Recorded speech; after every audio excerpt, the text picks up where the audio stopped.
Hi guys, welcome back to my channel. My name's Belinda and today we're going to be colouring up this beautiful image from Klara Markova's book. Let's pop in and have a look.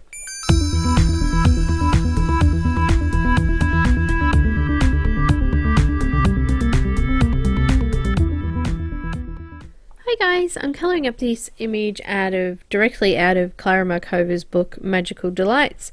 I'll pop some links in the description below if you'd like to know more about the book and want to have a look at that.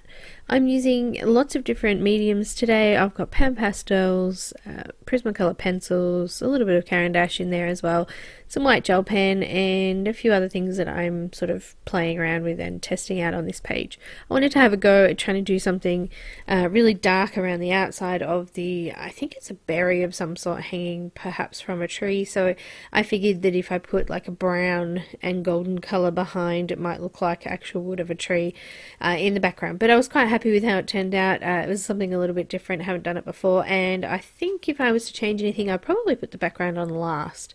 I thought maybe I'd give it a go doing it first to see how I went with it, but it was rather awkward to hold and to handle, and I definitely feel like that could have probably gone on at the end, but hindsight's a good thing, hey guys. So I'm going to leave you guys to this speed colouring. If you would like to see a full tutorial where everything's slowed down and you can actually see what colours I'm using and things like that, a full version is available over on Patreon if you'd like to check it out. You can follow me on Instagram, Twitter, Facebook, Vero, all of those. Drop into the Facebook group and say hi, and if you have any questions please don't hesitate to ask. I will see you guys in the next video. Enjoy this one, guys.